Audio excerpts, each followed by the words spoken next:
So, when I was 15 years old, I was going to school and working at a fast food restaurant. I was living in Queens, New York, and I would say I was a pretty attractive young girl. Um, the only problem is that I didn't have much of a family or anyone who watched out for me. I came from a very troubled family, so I was staying with another family member who she just had like a one-bedroom apartment, and I would sleep on the couch in the living room and basically just went about my business. I had to make my own money to feed myself, all of that kind of stuff. So I didn't have much supervision or any kind of support, from family. So I was easily preyed on. So I remember one day I was walking with a friend on the boulevard. I had just left school. We were leaving school and, we had our books with us and everything. So we looked like school kids. And I remember a group of guys hanging out on the corner. And one of them, he looked different from the other guys. I had known the other guys. I was kind of familiar with them. I know what high schools they went to, and I had seen them in the area before. But this one particular guy that was with them was a little stockier. He just had a different face. In a way, I could say that he looked older than them, but that wasn't in my mind really, like thinking, oh, this guy is not a teenager.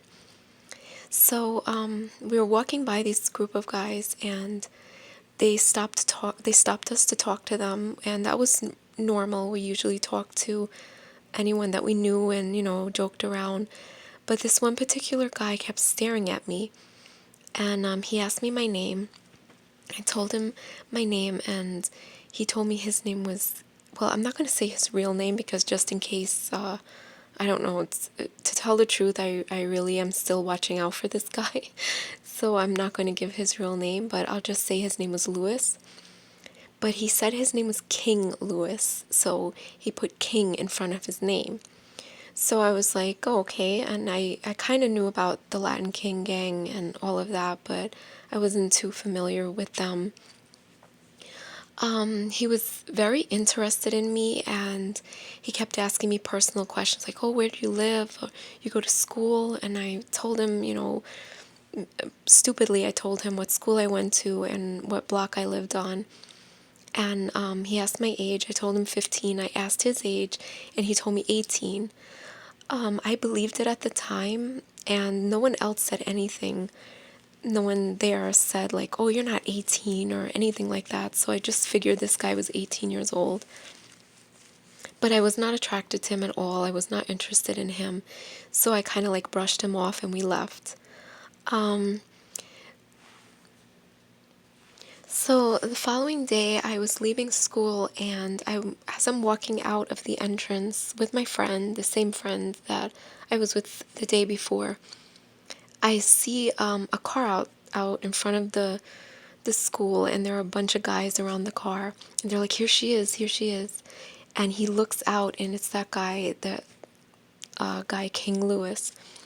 So he called me over to the car, and he gets out, and he's like, hey, how are you? Would you like a ride home? And again, I kind of brushed him off, and he was like, don't you know who I am? And I said, no, I don't know who you are. I mean, you told me your name is Louis.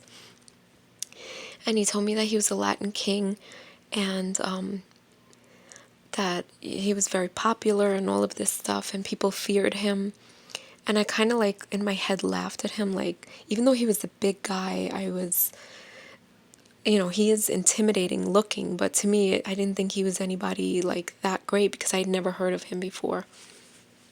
So I just talked to him a little more, and he continued to come around the school looking for me. He'd hang around where I hung around, things like that. So then he became very pushy. He started telling me that he wanted to date me. So I'm not gonna lie, I felt pressured to date him because of his status or what he was, the gang that he was in. When I found out further, I found out that he was a Latin king, and he was like of a high ranking. So I was thinking to myself, okay, I better start doing what this guy wants me to do, or one of these days, really in my mind, I was thinking that he was going to get me beat up or jumped. So I started to hang out with him. He would show up at my job. He would show up at my school. He would show up at my apartment building, all kinds of hours asking, oh, where were you?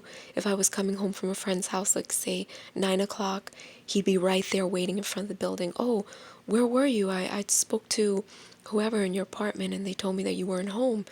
And I was just like starting to realize that this guy was getting creepy. I actually never kissed him or let him touch me. I told him that I was a virgin and I wanted to stay that way. And he didn't really like try to do anything sexual with me, but he did always try to kiss me. So one day he asked me to hang out with him on a Saturday and to go to his house. And I was thinking when I go to his house that his parents are going to be there and, you know, it's going to be like a regular family. But when I got there, it was a basement apartment and he was the only one living in that apartment. So we were sitting on his couch and he started to lean over and, you know, touch me and things like that and try to kiss me. And I'm trying to push him away because I was not attracted to him. I just wanted to say that I know people are probably thinking like, well, why didn't you report him? Why didn't you just tell him F off or leave me alone? The thing is that I had nobody. So I felt, and I had been bullied before, I had been jumped, things like that. I really was genuinely scared that if I stopped talking to this guy that he would get me beaten up or killed. So I basically did what he wanted. So he was touching my legs and trying to kiss me. I did let him kiss me, but nothing felt right. I was not interested in him at all. He was very large, very muscular.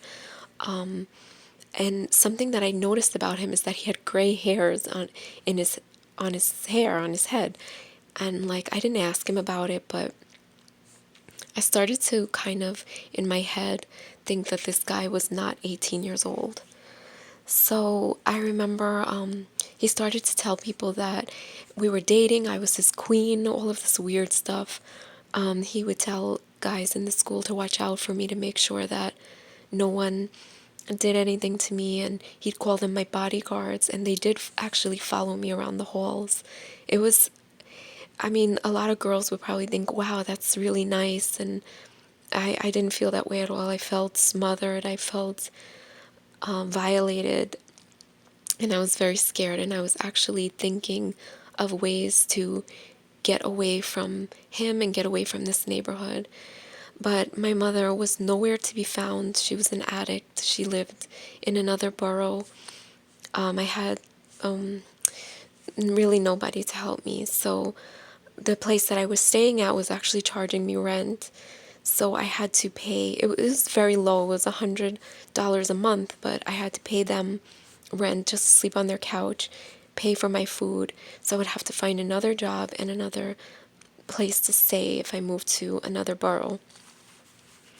So I became like irritated with him, and once in a while like we'd be on the phone and he'd want to talk a long time, and he'd constantly just want to know everything that I'm doing. So one day I kind of told him, look, it's none of your business or something, but I didn't like curse or anything like that. And he started to like flip out. He's like, you're lucky you're not in front of me right now. I would cut your effing tongue out. And I just started to cry. I thought to myself, this guy was so scary. He was so, so scary. And he became scarier and scarier with every time I saw him, encountered him, found him stalking me. It just became like a horror movie. So after that, I was crying and I was thinking like he's going to do something to me. So I apologized to him. I called him back and I begged him to forgive me for talking to him like that. And he said it's okay and he asked to see me. So I went to his house. I walked there in the freezing cold. And, it was actually a nice time. Like he didn't do anything wrong. We just watched movies. So I went home. And the next day, I think it was right before Halloween or on Halloween, and he asked me to go over his house that night. But me being a teenager, I wanted to go out for Halloween. So I lied to him and said that I was actually working that night and I couldn't go out to see him or go to his house, his apartment, that I had to work. So, really being stupid, I didn't think that he knew where I worked. He could easily go to my job and check on me. But I just was thinking about all the fun I'm going to have the next night. So, the next day comes, I go to school. After school, me and my friends and other friends, some guys that I used to hang out with that were just friends, we were throwing eggs at each other and having fun. And I just felt so free. I felt like a kid again. I felt like I was away from this guy who was smothering me and making me feel like I had to be his like wife or queen, as he said. And our personalities just did not match. So I felt very free being away from him. So I was having fun, and then we went to the boulevard and we went to get like snacks. So we're walking, and I saw one of this guy's friends, the guy King Louis. I saw one of his friends, and the guy saw me. I'll just call him John. He saw me and he watched me and he's staring me down. Then I see him reach into his pocket and pull out his cell phone, and right away I was like, oh shit. So I see him on the phone and then he turns the corner. So I'm like, I tell my friends, I'll just say her name is Maria. Tell my friend Maria, I think that he's going to tell Louis that I'm out and I'm not at work and I'm with guys. So she's like, oh, it'll be okay. And I was like, okay. So we get our snacks and we're start walking back towards her house where we were all hanging out and throwing eggs at each other and shaving cream and, just having fun. We get to her house, which is a few blocks away, and right in front is Louis's car and a whole group of girls. And I'm like, what the hell? And it had not even been like 15 minutes since I seen his friend John on the boulevard. So he screams out my name and tells me to come over. So I walk over to the car, and the girls have like chains. One of them has a razor and she pulls out a razor and she's like, just give me the word. And right away I knew exactly what they had planned. So I was very, very scared. I didn't cry or anything, but I was like terrified. And he's like, so where have you been? And I said I was hanging out with Maria and her friends, and we were just like doing Halloween stuff. And he's like, oh, what happened to your job? And I said that they actually told me that they didn't need me, which was not true. But so he's like, well, I know the manager from your store, and he told me you didn't have any shift for the night. And I was just so terrified that I was like feeling dizzy. So one of his friends, this terrible woman or girl named, well, I'll just call her Lily, she starts to walk up to me and she puts her hand up like she's gonna punch me. And he's like, no, wait. And he's like, apologize to me. He made me apologize to him. And then he said, get on your knees and apologize. So I was terrified, and I know I looked very stupid and I should have said no, but I got on my knees and I said I was sorry to him. And he told me to get up, and he kissed me, and he's like, don't ever lie to me again, because the next time I won't save your face from being slashed. And they were like, please, Louis, let us do it. Let us slash this bee's face. I don't want to curse because I don't want this video to be have restrictions or whatever. So they were like, please let us slice her face. Come on. And he's like, no, no, no. And he's like, just go. And they all scattered like roaches. Like, it was the weirdest scene, like right out of a movie. And they were just gone. So my friends were still there and they were all just like in shock. They didn't know what to do. They didn't know what to say. They didn't know how to defend me because they were scared. But they just left. They said, okay, we'll see you later. And I said, okay. And I was so sad because as a child, really, I was still a kid. I just wanted to be with them and not this guy. But again, I was just so scared. So he takes me in his car, and we're in his car, and he's like, he's being nice to me, but he's kind of being threatening too, like, oh, the next time, I won't hurt you, but I'll let my girls hurt you. And he said, don't ever lie to me again, and that's it. And I remember as these girls came up to me, I remember this scene exactly and how, they were threatening me. When I went up to his car, I remember seeing that guy, John, who called Lewis and let him know that I was out on the avenue instead of at work. And I looked at him, and he did not look like he had any kind of remorse. And I just like couldn't understand how anyone could do that to another person, knowing the kind of like trouble he could put that person in or harm. And he knew my age too. So anyway, days pass and I'm still with this guy, but I'm starting to go crazy. Like, I didn't know what to do. I didn't know how to get away from him. I called my friend Maria, the girl that I had been with that night on Halloween when he came to have me jumped. And she told me that she was not allowed to hang out with me anymore. She said that this guy was just trouble and she didn't want to be involved.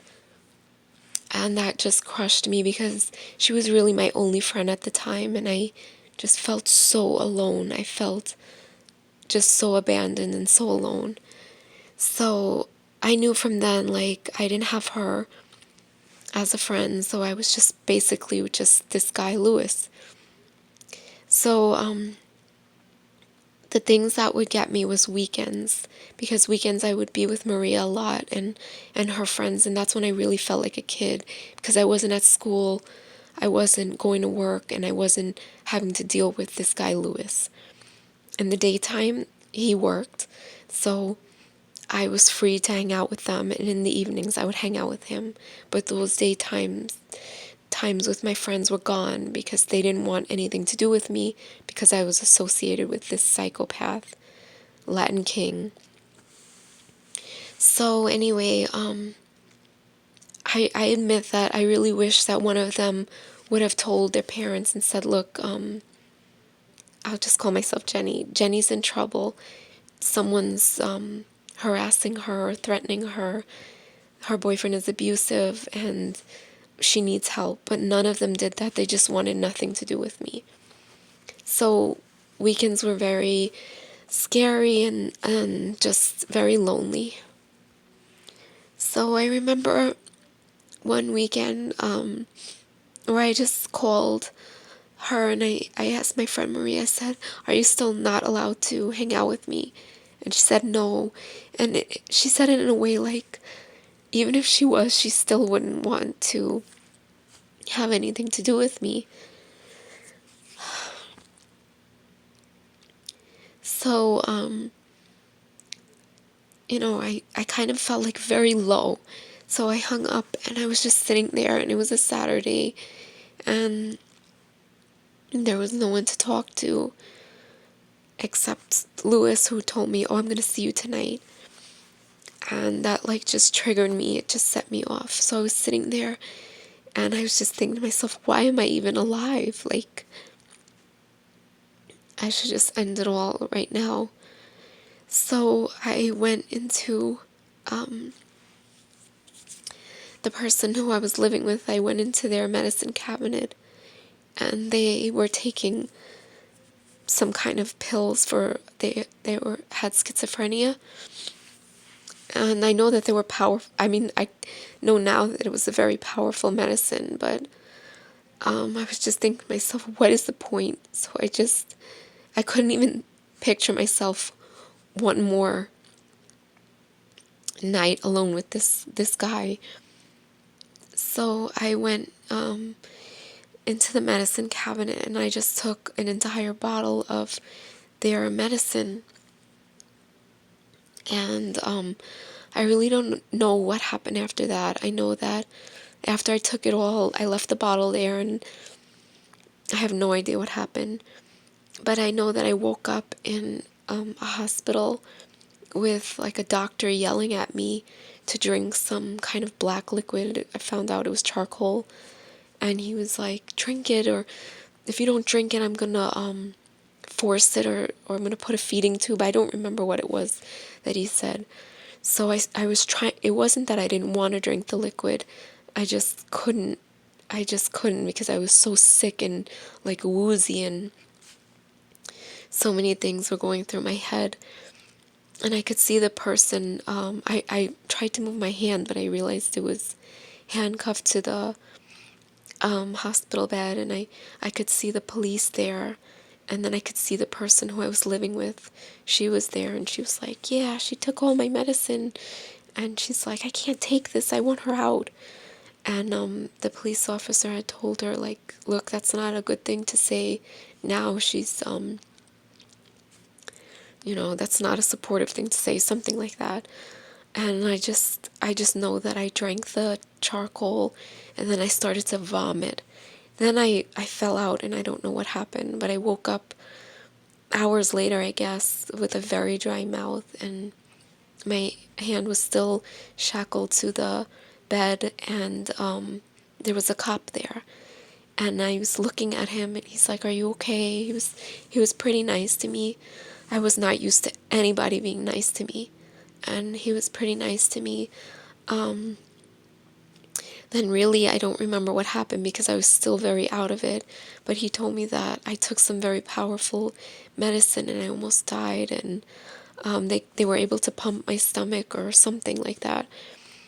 And so then they put me into a child's hospital, a mental hospital, where I stayed for like 2 weeks. And they were able to reach my mother, even though she was an addict. Someone found her, and she came to visit me, but she was not sober. And but they told me that I could go home with her, and that relieved me. There was so much relief because I knew that she lived in another borough. She lived in the Bronx, and I would be away from Lewis. I would be away from him and his Latin Kings and his threats and all of that. I'd be away from it. And so I was happy. I was looking forward to that. But they told me I had to still stay for more mental evaluation and all of that. I had to stay a few more weeks. So I stayed. And then I remember one day one of the nurses coming up to me and she's like, oh, Jenny, you have a visitor. And I was like, who? I have a visitor? And I'm thinking it was my mother. And she's like, yeah, it's your brother. She's like, your brother came all the way over here to see you. He's very excited. And I was like, thinking in my head, I mean, I have a brother, but he was locked up. I don't think that he's here, but in my mind, I'm like, maybe he could be here. And I'm thinking, wow, maybe it's a friend that is saying that's my brother. And I was kind of excited. Maybe it's one of my friends who found out that what happened and they were worried about me. Then I look and they're like, yeah, he's right there. And he was looking through the door that goes into the visiting room. And it was Lewis. I could see his big fat face out there. And he just looked at his angry eyebrows. And he's just looking at me. And I said, that's not my brother. And I started to cry. But he was staring at me and staring at me. And she's like, what do you mean? What's the matter? What's the matter? And I was like, please, no, don't let him know that I'm scared. Don't let him know. And he's looking, and I could tell by his eyes, he's like threatening eyes. So she said, okay, I'm going to tell him that you're not doing good right now to go downstairs, and we'll let him know if you want visitors later. And I said, okay. So he goes downstairs. Then all of a sudden, the the hospital phone rings, like the community phone rings. So one of the girls said, "Jenny, you have a phone call." So I go over, I know it's him. I answer the phone, and he's like, "What's the matter? You don't want to see me?" And in like a scary, mean voice, like a threatening voice, like, "Oh, okay, you don't want to see me." So I was like, "No, no, I'll see you. I'll see you. I'm sorry. I'm very emotional." And he's like, "Okay, I'll be right up." So he comes up and he's there, and it was just a horrible thing. I was shaking. I did not want him there.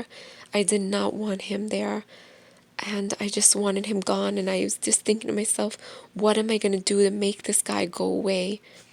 But I never told him that I was possibly going to live with my mother. So I was telling the nurses there, "Please don't tell anyone. This guy is not my brother. He's a stalker," after he left. And just tell him that I left. And they were like, "Okay." And they seemed kind of worried. And I know that they let my mother know that. But, so finally my time comes to go home, and my mother comes to pick me up, and she was, again, not sober, but they let her take me anyway. But I was still excited. I didn't care. I go to live with her in the Bronx, and she was actually renting a room in this apartment that had another room for rent. So I was able to rent that room, and I was doing fine there. I was living there for a couple of weeks, and in my head I'm thinking, like, I was wondering what King Louis was thinking. In my mind too, I was kind of like, even though I was scared, I was kind of laughing to myself, like, he didn't get the best of me, I got the best of him, and I'm finally away from him, and he doesn't even know where I am. So I'm working, and I'm working at a clothing store, and I'm coming home every day, and I'm feeling good. I even met a guy in the neighborhood, and he was nice, and we started to have kind of like a relationship, and I just felt so free, and he was my own age, so I felt like a child again, basically, even though that was still kind of hard because of everything that I was going through. But then one day I get a text on my phone. When back then you can have like text messages on your phone, and it said, "Die ho die." And I was just like, "Oh my God." And then it said 360, and that was like the Latin King number or something like that. And right away I knew that it was him. And mind you, this is a new number that I had. This is a totally new number. He did not have this number. And I was just like, how the hell? Like, my heart was racing so, so bad and just beating out of my chest. So I run to a payphone. Like, I didn't have a phone in that place, but I didn't want to use my cell phone. So I ran to a payphone, and I called my friend, the girl who wanted like nothing to do with me anymore. And I called her and I said, "I'm having a problem. Do you see King Louis in the neighborhood? Because I moved away and he found out where I live." And she's like, "Oh, yeah." And she's like, "Yeah, blah, blah, blah gave him your new number. He asked for it." And I was like, oh my God, the mistake that I made was calling an old friend from school and giving that person my phone number. And that person gave my number out, and King Louis ended up getting it. He also found out through rumors that I was living in the Bronx. She's like, "Yeah, be careful. He's been driving around the Bronx asking if anyone knows you," and blah, blah, blah. So I immediately start crying and shaking and didn't know what to do. I just hung up the payphone and stood there and felt so helpless. And I walked home. So I start getting these texts every night: "Die ho, die ho, 360. So I went to the police. The police could do nothing. They did nothing. They didn't care. I'm telling you that they did not give a crap at all. They were not helpful at all. They told me to change my number. So anyway, I started talking to a friend in the Bronx who was also a Latin King, who actually knew this person. He was a friend of my boyfriend that I met in the Bronx. and he knew Lewis in Queens. He's like, oh yeah, I know Lewis, King Lewis, and blah blah blah. And he's like, yeah, that guy's crazy. He's been in jail. He's like, wait, why? What were you doing with him? He's 35 years old. And I was like, what? And he's like, yeah, he's 35 years old. He's not. And I said, he told me he was 18. He's like, no, no, he's 35 and he's dangerous. He's also a sex offender. He got a 14-year-old girl pregnant and was arrested and just got out of jail. And I guess that's when I met him. So this was like just making me crazy in my head and all of this. And he's like, no, don't worry, I'll talk to him and I'll tell him to leave you alone. And right away I was like, no, please. I actually went to him and grabbed his shoulders. And I was like, please don't talk to him. Don't tell him that you know me. Nothing. You don't understand. This guy wants to kill me. Like, you do not understand. This is not like, oh, you better leave her alone. This guy will not stop until he hurts me or ends, I don't even want to say it, but so he's like, no, calm down, calm down. He did not understand how dangerous this man was. So again, a few weeks go by and I'm asking my boyfriend like, oh, did you talk to, the guy's name is Jimmy. Did you talk to Jimmy? Did he tell you that he spoke to Lewis in Queens? And he's like, no, no, I hope he didn't. But then one day I'm coming home from work and his red car, Lewis's red car, is parked right in front of my building, the building where I was renting the room with my mother. I walk and I'm like, oh my God, I know that that's him. I know it's him. I get closer, I hear the music. What do you know? He gets out of the car and it's him. And I'm thinking that a bunch of girls are going to get out of the car and just start beating me up. But it was him alone. He comes up to me and he just grabs me and he stuffs his tongue right down my throat. Like, just gives me this disgusting open tongue kiss. And I'm like, oh, immediately I'm like, I just try as hard as I can to push him off of me. He's so big and so strong, but he's like, what's the matter? He's like, aren't you happy to see me? And I was like, I don't know. And I said, I just made all these excuses like, I'm going through some mental health. He's like, I know. And he's like, don't worry, I understand, you were going through, I found out everything. You took pills and blah, blah, blah. That's why you were in that hospital. And I said, yeah. And then I asked him his age, and he's like, that's none of your business. And he's smiling. And he's like, come on, come in the car. Come hang out in the car. So I was like, okay.